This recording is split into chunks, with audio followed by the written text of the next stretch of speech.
Haiderpara Buddha Bharati girls high school. আমরা দেখতে পাচ্ছি স্টুডেন্টসরা রয়েছে এখানে উইথ দেয়ার মডেল।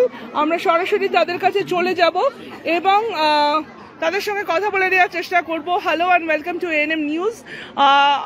আমরা দেখতে পাচ্ছি এখানে তোমরা মডেল বানিয়ে এনেছো, সোলার প্যানেল রয়েছে আমরা দেখতে পাচ্ছি। একটু যদি আমাদের ভিউয়ারদের জন্য এক্সপ্লেন করে বলে দাও about your model. Good afternoon. আমরা এখানে বানিয়েছি ইন্টিগ্রেটেড ফার্মিং। আমরা প্রথমেই যদি আসি গেট দিয়ে বাঁদিকে দেখতে পাচ্ছি এখানে রয়েছে গোশালা।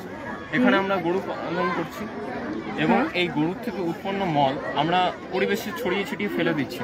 এটা আমরা পাশেই আমাদের বায়োগ্যাস প্ল্যান্টে আমরা এটা দিচ্ছি এবং উৎপন্ন বায়োগ্যাস জ্বালানির কাজে ব্যবহার করছি। আমরা জানি বর্তমানেও বিভিন্ন জায়গায়, গ্রামে বিভিন্ন জায়গাতে জ্বালানি হিসাবে কাঠ, বনের গাছপালা কেটে ফেলা হচ্ছে এবং কাঠ দিয়ে জ্বালানি করা হচ্ছে, রান্নার কাজেও ব্যবহার করা হচ্ছে।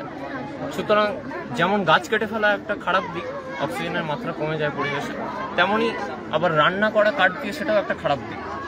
তার মাধ্যমে বিভিন্ন গ্যাস বাতাসে মিশে পরিবেশ দূষণ করে।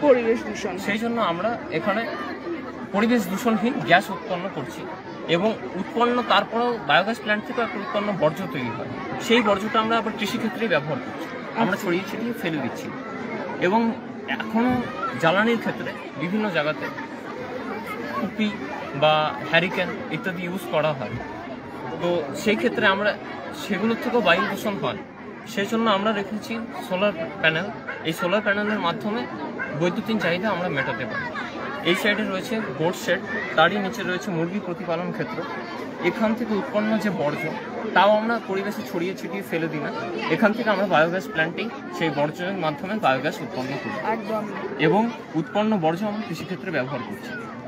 এখানে রয়েছে গ্রিন হাউস।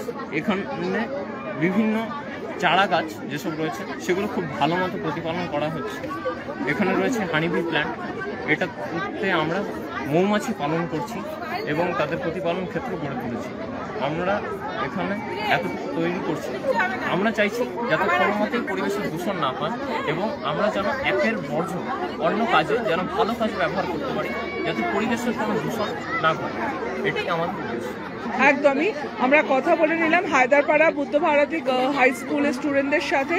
ওদের মডেল হচ্ছে ইন্টিগ্রেটেড ফার্মিং এবং আমরা পুরো ব্যাপারটাই যে স্টুডেন্ট রয়েছে স্কুলের তারা আমাদেরকে এক্সপ্লেন করে বলে দিল। থ্যাংক ইউ সো মাচ আমাদের সঙ্গে কথা বলার জন্য। আরও খবরের আপডেট পেতে সাবস্ক্রাইব করুন আমাদের ইউটিউব চ্যানেলটি আর বেল আইকনে ক্লিক করুন নোটিফিকেশনস পেতে।